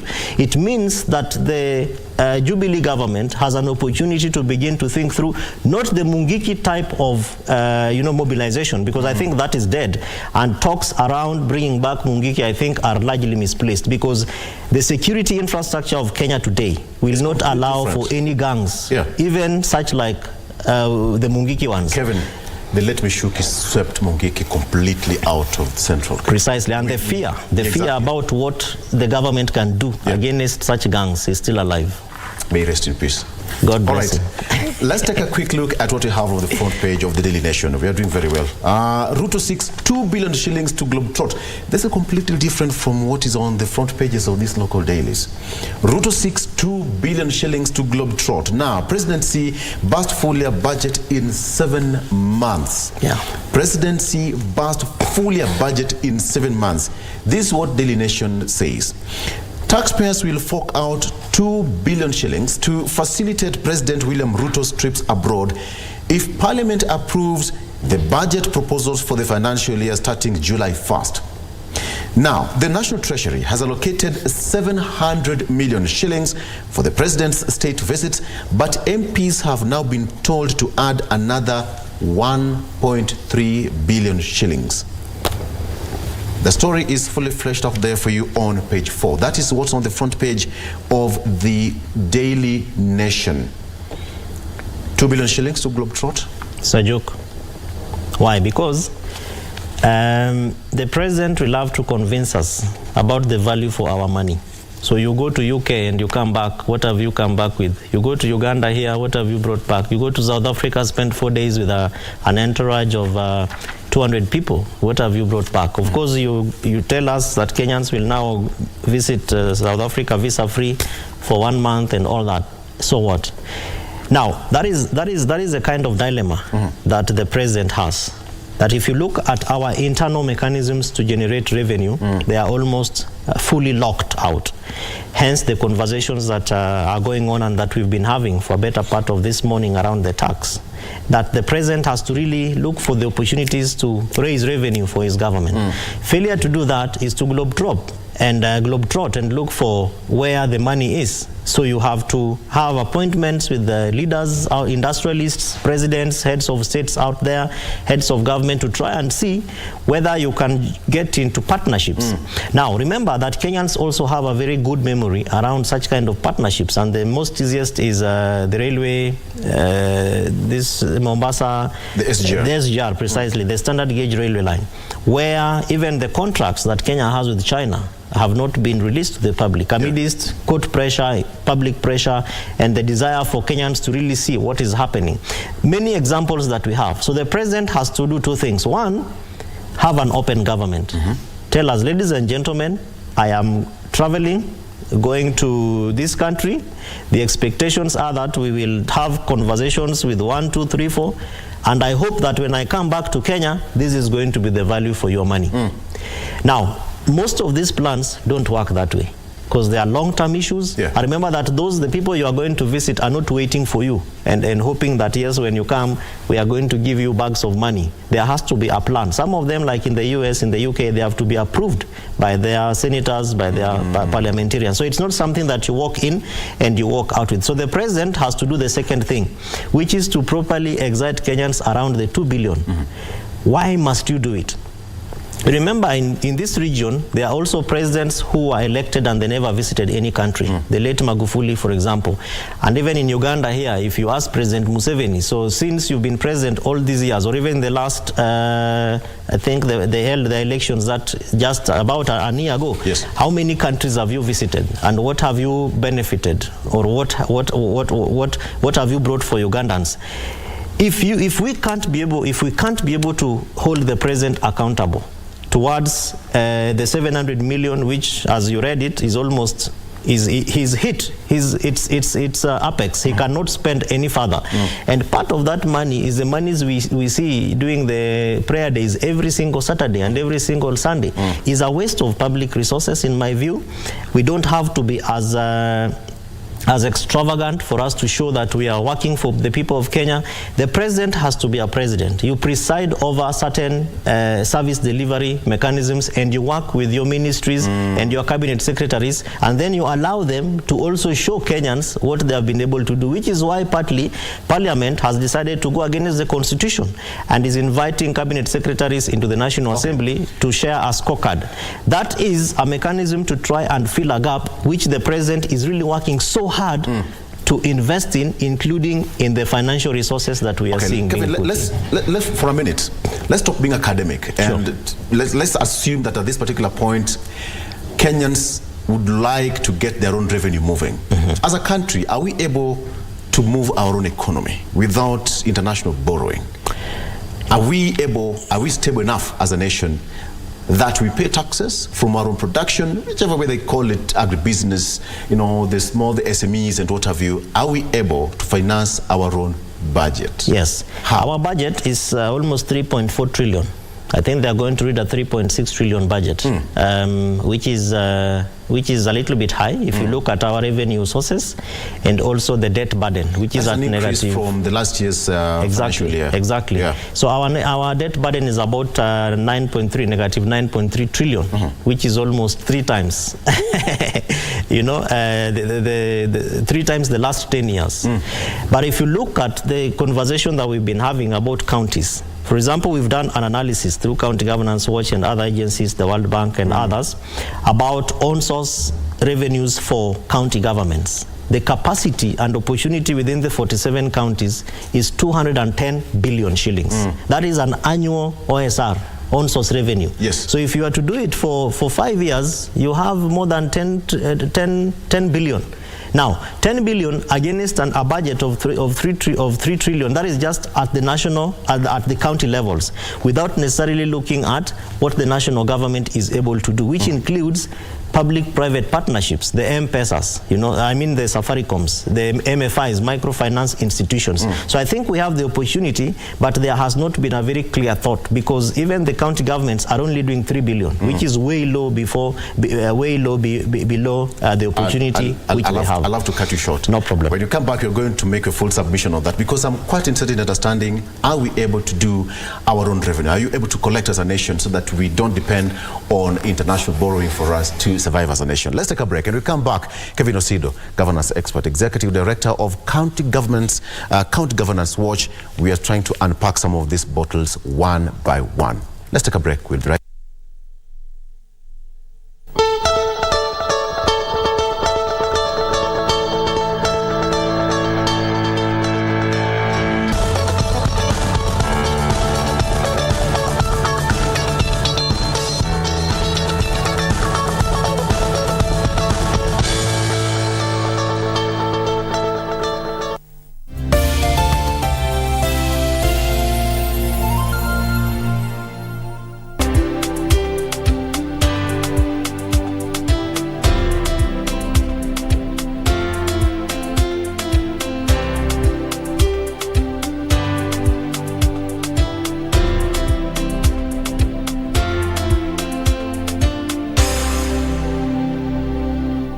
Every Monday evening, we take you back where the action happened live.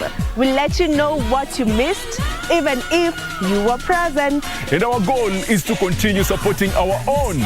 From the latest celebrity buzz, fashion, music, and all manner of youth talents, the Grapevine cameras rove all week to bring you the latest in the enormous entertainment scene.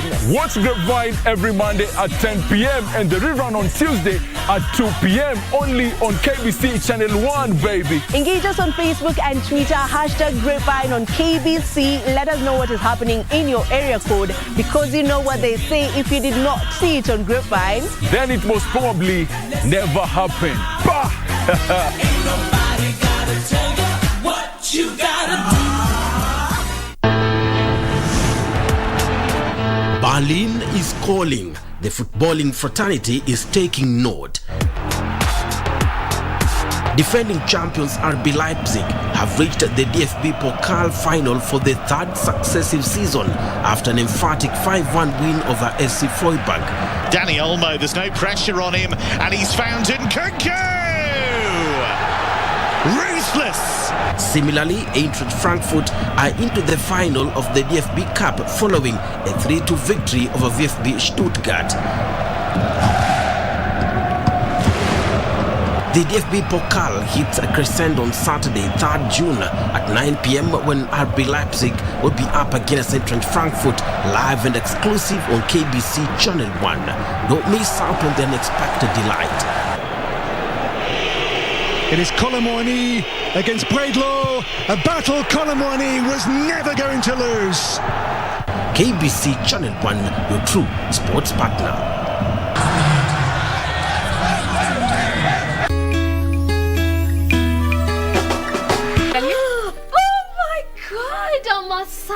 Oh my, hi. How are you? I'm Josie. Wewe Mogaka. Sasa Mogaka. Umeacha zingine hizi mbili umeachia nani sasa? Wewe unaga princess. Oh, me? Thank you. Mami, watch out. Yakoya. Wanasema hivi mitandao hii wanawake na dance namna hii. Exactly. Hiyo sasa. Hiyo ndio ile kitu sasa ninataka. It's 2,000. 4,000 si kwani ni habibi tikaichi. Aija. Kwani nilifunga na kivuli mbaya.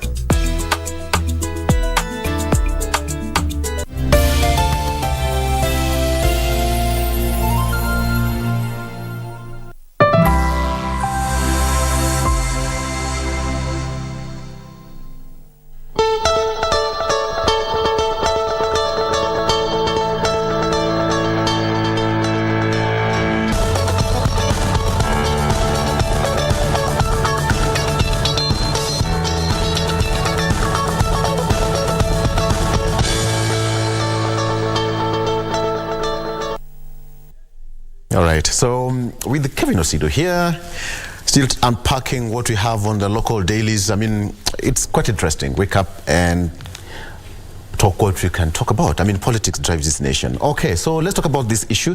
In the next few minutes, as I promised, I continue to promise you that the president will be at the Safari Park, where we'll be having that link of the Kenya International Investment Conference taking place at the Safari Park Hotel, talking about issues with the economy and development of this nation. Of course, we have got local investors and international friends who are gracing that particular event, which is quite instrumental to the development of our country. Right? But now, Kevin, I'm still giving you that 1 minute to finish what we're talking about. We're talking the issue of on-source revenue. When you look at Turkana County, Mombasa County, Lamu, Homa Bay, Nairobi, okay, Nairobi, we are able to meet our own demands. Are we able, as a nation, to keep on pushing and say, you know what, instead of depending on a big brothers out there, we can do this as a nation? It's possible. I think that part of the challenge we have is this over-concentration in partnerships, especially that we must have donors who have also done very well in terms of helping our country to grow from the trashes and all the way now we stand as a middle-income economy, which from 2013 I think is where we are rated. We are no longer low-income or least developed or whatever. And that is really as a result of the hands of our bigger brothers that have been holding us. But then the question that would beg is, for how long should that or will that happen? Especially against questions that have been raised around corruption and how we are unable to just account for monies. And for example, you see this conversation around the stolen money for the malaria money from Ministry of Health. Did it really have to take the bigger brother to raise a hand and push the president to even talk about corruption? And we saw heads rolling. A PS had to go home and directors and now KEMSA, and a lot is happening. But now, how about if we went back and asked ourselves, how do we deal with corruption money, the corruption challenges that we have? So that as the president has already started the ball rolling, we have big names being arrested and money being recouped back to the economy. Because if you look at the monies that we have lost against the monies that we have borrowed, that is why Kenyans can't touch, the loans that we take from other countries. Because you take 10,000 and then you steal 8,000. So service delivery and economic development is only left with 2,000. It's not possible for that to happen. So we must begin to strengthen our corruption drag nets and deal with the cartels, both at national and also county levels. As you were saying earlier on, if you look at the on-source revenue opportunity for counties, including the ones that you have mentioned, Mombasa, for example, with its tourism, has really been doing badly. Of course, hospices to COVID-19, we saw hotels being closed down, issues around travel advisories, issues around insecurity and the radical terrorism issues, which now Kenya has done very progressively well, because it's long since we had a very active terrorist attack in any of our big cities. But it's as a result of the good work that is being done by our security forces and also the community and citizens. But if we were to put together the on-source revenue potentials, counties have more than 110 plus revenue streams from data that has been done by Commission on Revenue Allocation. We only have a concentration on one or two streams. One of those, of course, is agriculture. So we have agriculture, which also contributes very minimally. But even if you look at the investment that governments, both national and counties, are putting in the agriculture, it does not fit the kind of potential that our agriculture sector has because of the gaps that we have, which include conversations around production, which has to do with fertilizers, even the mechanism to plow our farms. We have some county governments that now tell people to pay some money and then they send tractors to their farms. How about making it as an incentive? Because there are still other people who don't have that kind of money. But even for those who have, you don't see the sustained conversation around extension officers going to visit them to help them enhance their production. Those who are doing, for example, cattle or dairy farming, why must, even poultry, why must their livestock and their poultry keep dying just because an extension farmer did not show up at the right time or a vaccine was not given at the right time? And then you look at property rates, where we have the land rates, we have concerns around counties and the defaulter levels, which counties are not very keen to go back to and ask people, why are you defaulting? So a lot that we can put in place, but I think that the concentration in national government to go and borrow money, which is why the deputy president the other day was telling governors in Mombasa, we won't go and borrow money, then we get the money, then you expect us to give you that money. When you look at this situation, Kevin, I mean, as County Watch, anytime you do your data analysis and comparison and your study and research, how does County X benefit from County Y? For example, how does County Kajiado benefit from, neighboring county of Machakos or Nairobi? How does Kiambu benefit from Nakuru County or Narok? Let's go even as far as Siaya. How does Siaya benefit from Mombasa County? That is a very good question. And you see, that question is what pushed the Council of Governors now, and of course devolution partners, to organize counties into what is called economic blocks. So now we have economic blocks that are supposed to help in that value addition question, where counties are able to analyze their value for benefit and of course levels of partnerships. And those there are better examples of partnerships. There are also very bad examples. For example, Murang'a County and Nairobi County.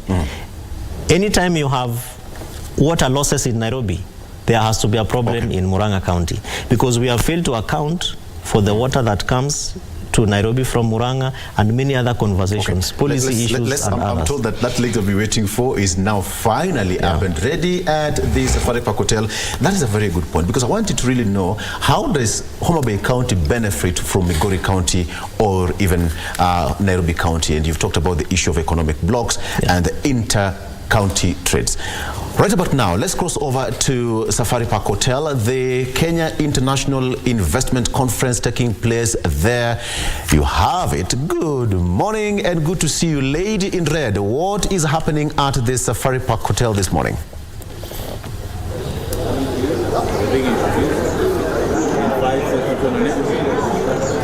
Good morning, Kenya, and thank you, Victor. We are coming to you live from the Safari Park, where the third Kenya International Investment Conference is happening, where more than 54 ministers from the African continent have converged, and many business leaders who have converged to talk about the Africa Continental Free Trade Area. They will be converged here from the 29th, which is today, to the 31st of May. Of course, they're going to be talking about how they're going to be bringing in investment into the African continent and maybe even opening up borders to ensure that business is done. Of course, we have people who are producers and more who have come up in this conference and who are already showing some of the products that they have and what Kenya can produce and what Kenya can give to the African continent. We are talking about a 1.3 billion people market, Victor, and of course how this can affect, or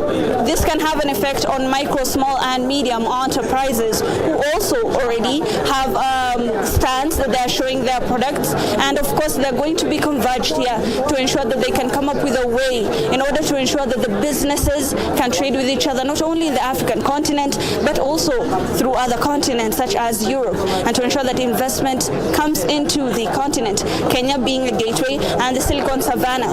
Fintechs are also here. Green energy is also going to be highlighted. Infrastructure projects, of course, throughout the continent. And we've had a lot of people who have been streaming in, not only businesses, but also people who are looking to invest invest into Kenya. Of course, we're going to be having the president who's going to be coming in here at any moment, and PSs, and of course the cabinet secretary for the Ministry of Investment, Trade and Industry, Kuria. Of course, we're going to be keeping you up to date as things are happening, Victor, but for now, back to you in studio. But before I let you go, okay, just before I let you go, how important is this kind of conference to Kenya at a time? All right, I'm told that we'll get back to her later on, but that is at the Safari Park Hotel. She's told us that over 54 ministers will be attending this particular convention. That is being the third Kenya International Investment Conference taking place at the Safari Park Hotel. A population of 1.3 billion people in Africa, and President William Ruto going to preside over this particular function. With, of course, we have got other delegates, including Moses Kuria, who is the CS for Investment and Trade, expected to attend. We'll be waiting to see how the investment conference will be taking place, being the third one, and how important this is going to be for us. But now that she's not gotten my question, let me just ask you now, how important is this conference for us as a nation? Now that we are talking matters tax, we're talking matters economy, and you know, the issue of how we can generate our own revenue as you handle this particular question. Yeah, this is a very, very important platform for us as a people, Africans, to be able to show our power, mettle, and what we basically have in terms of opportunities to do business. And I am hoping that Kenya is going to be able to showcase what we have to excite African nations. That it's also going to be an opportunity to deal with some of the concerns, because there could be short, medium term, and also the longer term issues that arise from this kind of conversations. And part of those longer term issues include migration laws. Remember that internationally or globally right now, the concern has been about migrants and migration issues. People who are moving from one country to another, even borders, across borders, looking for jobs and opportunities. So the labor export concerns must be a conversation, and I hope it is one of the talks that are going to be taking place at this very important conversation. We have to be able to also showcase, because if this is the third one, then what happened in the first one? What are the benefits, or what are the opportunities that we are able to accrue from the second one?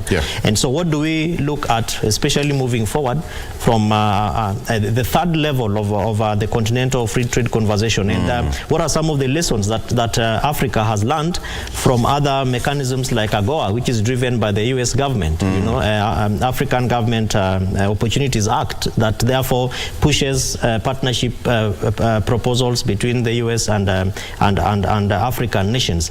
Of course, our president is the best person to address this kind of platform, because remember that on various occasions he has been making very interesting comments around Africans standing together as Africans and not being seen as secondary, you know, stakeholders to important conversations.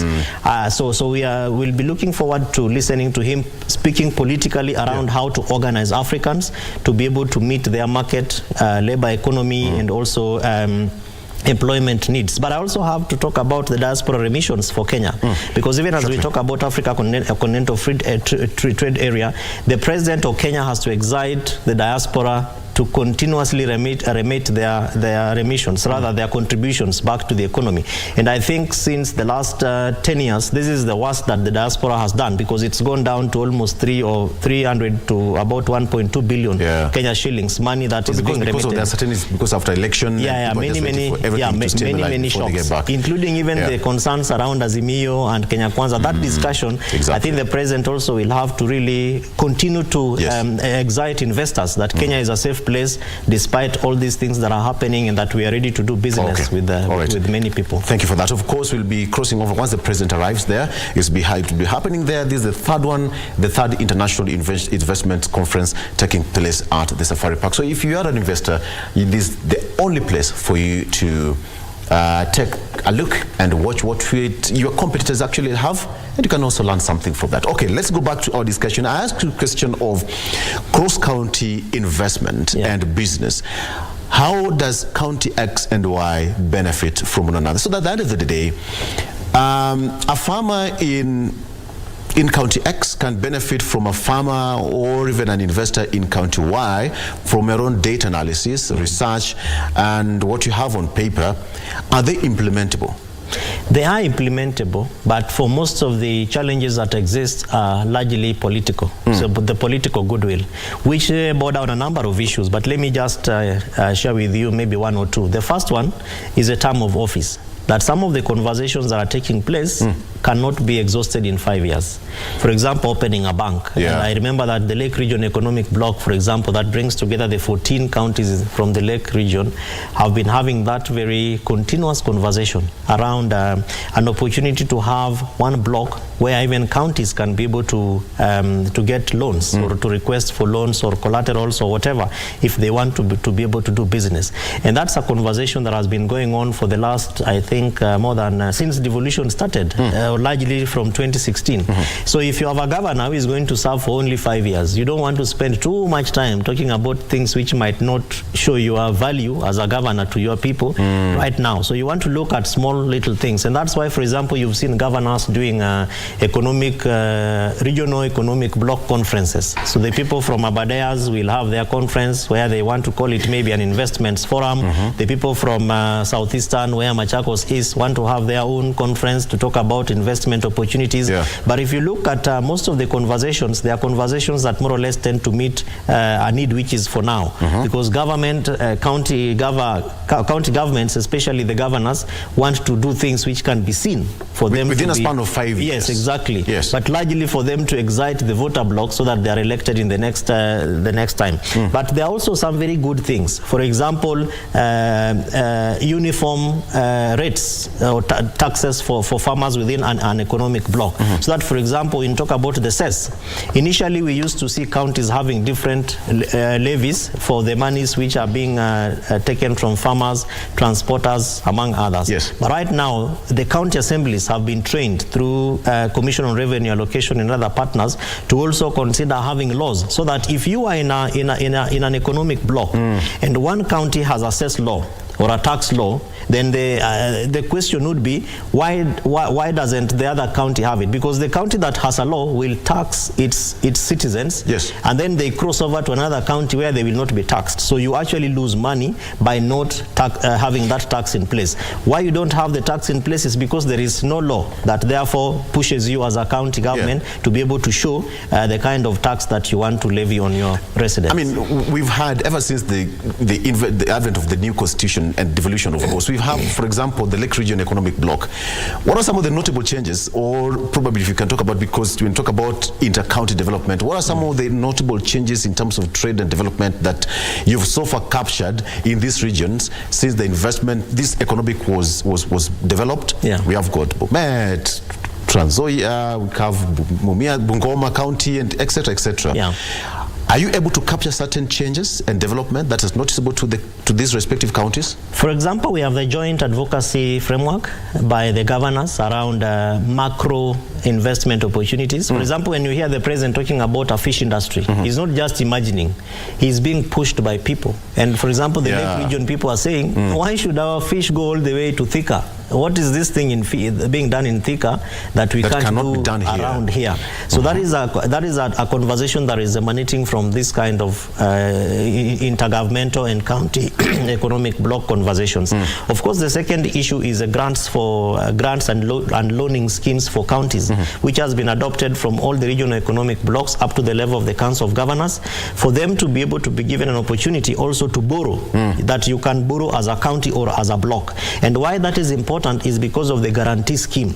A county that gets, for example, 3 billion shillings from the exchequer has no business borrowing 15 billion, because you cannot show how you are going to service it. Yeah, you can't service it, we can't see how you are going to repay it. But if you say, I am a member of a block that is able to get another 9 billion, then we can pay you back. But then you remember that it has to be on a macro investments mechanism that is able to service all the other counties that form part of that block. So that now you begin to talk about value addition mechanisms, value for money, and it is also easy for that conversation to go down to the common citizen. So that, for example, if you go to Kisii, for example, where you have the soapstone, and I'm sure you've been to Kisii many times, Victor, you walk, you drive through that stretch between Sotik all the way to Keancha, Isibania, see the number of young people who are selling their soapstones. How about a county government like Kisii showing the farmers how they can be able to train them to have value addition, and then you also help them to get markets so that you help them to make as many of those soapstone. Then you buy from them as a county government, then you are able to export as a block, as opposed to individual investors coming to buy and then they take them to wherever you cannot be able to track or even show. So counties are being very innovative right now to be able to look at what they have in terms of capacity and also assets, so that you look at if we were to be able to work with our farmers, what is it that the farmers can be able to do as a block as opposed to individual farmers. But that is just an international trade framework. Even locally, we have, for example, the conversations around the milk from Muranga being taken to areas like Isiolo. And what does Isiolo have that they can be able to give back to Muranga? The water that is coming from Muranga, we already spoke about it, into Nairobi. And what can the people of Muranga benefit from Nairobi? You go to Jomoia, la county Pwani, from the 6 counties from the coast province, the coast region rather. They also have value addition mechanisms, that conversations where they are able to have talks, especially around security, hence the reduction of terrorism and radicalization issues, because remember that terrorists will move from one region, one border to another. So if they come from Hola in Tana River, there has to be a mechanism of how the people in Kilifi will get to know that there is a newcomer who has come in here, this is who they are, until when they get to the border of Kenya and Tanzania in Taveta. So that's a conversation that takes place at the level of the regional economic bloc for counties, but those are just some of the low-lying fruits, I think, that we can be able to benefit as we talk about matters economy and all that. So let's go back to Habek, who is at the Safari Park night right now. She's giving us, Director? Okay, I'm told that we do take a break, and we come back, we'll be crossing over to Safari Park, that will now be having the sights and sounds of what we have at the exhibition centers. What do we really have to offer as a nation? It's a very, very good way to start our week in terms of business. This is interesting. Politics kando tumeka kidogo tu kando. Let's talk about biashara today. We'll be right back after this with Kevin.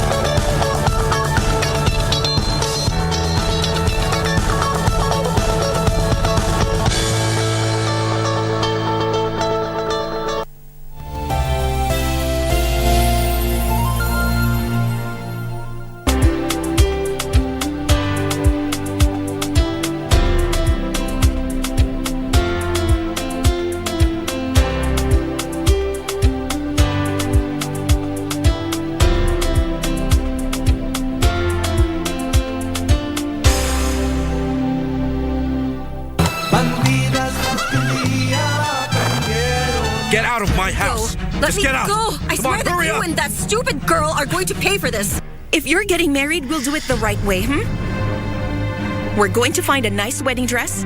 We'll do your hair and you'll go there looking pretty. Because if you don't, Amparo, no one, and least of all Ruben, will think you're really getting married because you want to be happy with Reynaldo. Malena. Miriam, what a surprise. Oh, darling, how are you? Fine. Well, do you have a few minutes to, have a talk or get a drink?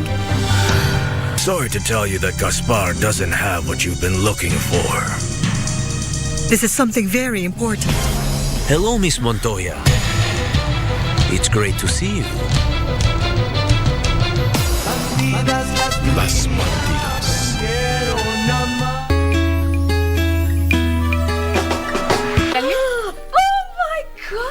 Masai. Oh my. Hi. How are you?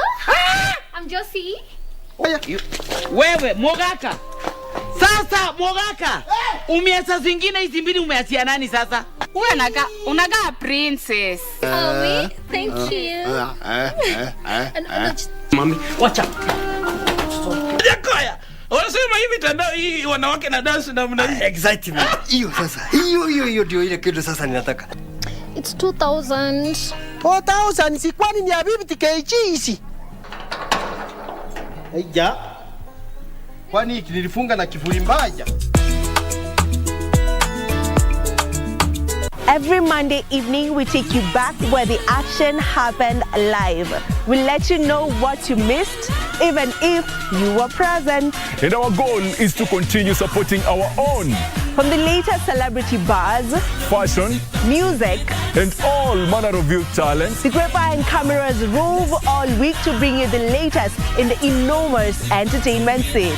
Watch Grapevine every Monday at 10 p.m. and the rerun on Tuesday at 2 p.m. only on KBC Channel 1, baby. Engage us on Facebook and Twitter, #Grapevine on KBC. Let us know what is happening in your area code, because you know what they say, if you did not see it on Grapevine, then it most probably never happened. Bah!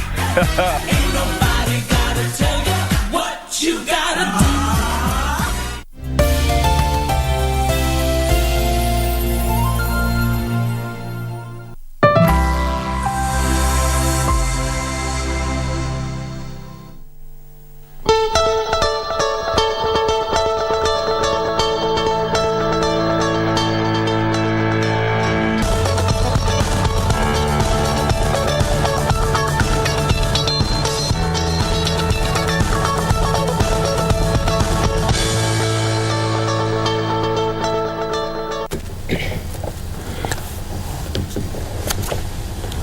And welcome back. Thank you for staying with us. Let's cross over again to Safari Park Hotel. Hibak is still standing by to give us the sight and sound of what's happening there at the exhibition center. Now we need to take a look at what we have. What do different investors and exhibitors have to show to the world at the Safari Park Hotel? Hibak, once again, good morning. What do we have so far at the exhibition centers?